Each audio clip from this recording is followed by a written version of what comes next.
So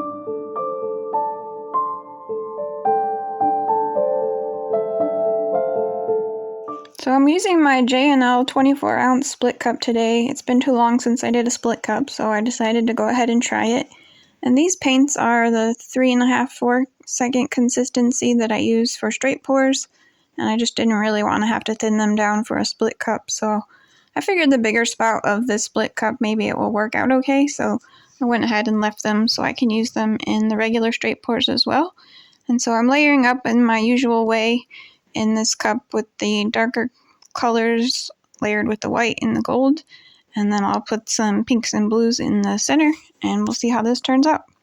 So I decided to use my Modern Masters Shimmering Sky, but I don't like it by itself. It's kind of gray, and so I added some phthalo blue to it to give it kind of this turquoise color, and then I also used Anita's Metallic Fuchsia. So I have a lot of metallics, which sometimes doesn't really work out for me. It ends up kind of matted in the end, so we'll see how this works out, but I'm going to go ahead and give it a try. And that Modern Masters blue is really strong, so I'm hoping it doesn't overpower everything else that's in here, so we'll see how that does. And the Liquitex Prussian blue cup that I have is more stinky Floetrol. I don't know how that happened. I don't remember even making that one, but the stinky Floetrol is still hanging out, I guess. I really struggled with pouring this one out. I didn't really like any of the parts that I was seeing, and the black and the white layers turned gray, and they seem to always turn gray or brown on these larger canvases, so I might have to stop layering it the way I do for the smaller canvases, but I'm just not really seeing any particular section of this I like to make into a feather, so it's going to be a bit of a struggle. Eventually I find a color scheme in here that I kind of like, but I did make a nice feather, so it'll be kind of interesting to stretch this one out and see how it turns out. Since I haven't painted in a really long time and I haven't done a split cup in a really long time, I started to think that I was losing my skills in paint pouring, and so I wasn't sure if I should go ahead and scrape it after I poured it out, but I decided to go ahead and stretch it, even though these large canvases kind of hurt my arms, and if it turned out badly I was going to be sad. And I think, although I would have changed certain things about it, I think it turned out okay in the end, so let me know what you think.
Since this is kind of a less than ideal layout that I poured, I'm kind of going into each corner but not really going off the corner, and that gives me more options on, after it's stretched out a little bit, what I'm going to keep, and so that's why I haven't really gone over the edge yet. Hopefully I'll find something that looks good and then I'll decide to start taking it over the edge, but just wanted to explain what I'm doing and why I haven't really tilted it off.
So since this is a larger canvas and I can't really see exactly what I'm doing with the video setup, so there's actually a bar that holds the camera on the other side, and that's just one of the things that you end up giving up a little bit of the freedom to be able to move around if you're trying to take videos and get the best composition, and then you can't always hold it at an angle that is really comfortable, so your arms end up hurting. And then you don't always get the best composition because you can't see the whole picture because you're holding it at a weird angle for the camera, unless for yourself. So I do see all of the spots that I would have done things a little different here, but especially with this large of a canvas, I was really just trying to keep it on the table and stop hitting the camera mechanism that was holding the camera up. And so I know that I should have stopped a little sooner than I did and not stretched it out, like maybe just a little bit short of here. But oh well, I mean, that's something we can't really control, but that is something that if I were doing it on my own without the camera on, I would have probably seen it sooner and I would have been able to change a little bit.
So while it's wet, it's really nice and bright. That fuchsia is really bright, and you can see all the colors are kind of bright there, and the little sections of pink look like little rocks with the gray underneath. So I'm hoping that it stays vibrant when it dries, but I'm not sure because of some of the metallics might take over. I try to do less than 50% metallics in my paintings. So here it is dry, and unfortunately it did lose a lot of the vibrancy of the pink, especially as it dried, and then the soft gold came out a little more yellow than I would like, but I still think it's pretty cool overall. But I sort of knew that was going to happen as I was doing it, but it was drying kind of well, so I thought maybe it might stay. But I don't know if maybe if I used a magenta instead of a metallic fuchsia, if it would have stayed more vibrant, probably. So maybe next time I would try using a combination of regular magenta with the metallic to see if I can get it to stay. But I don't know, what do you think about this particular one? It didn't turn out as expected, but it has some cool little bubbles in there. Usually that happens more when I have the thicker paint, so we definitely have a lot of cool bubbles. I actually think it looks better hanging vertically. It looks kind of like a cool cave, so I'm going to go ahead and show you that view too.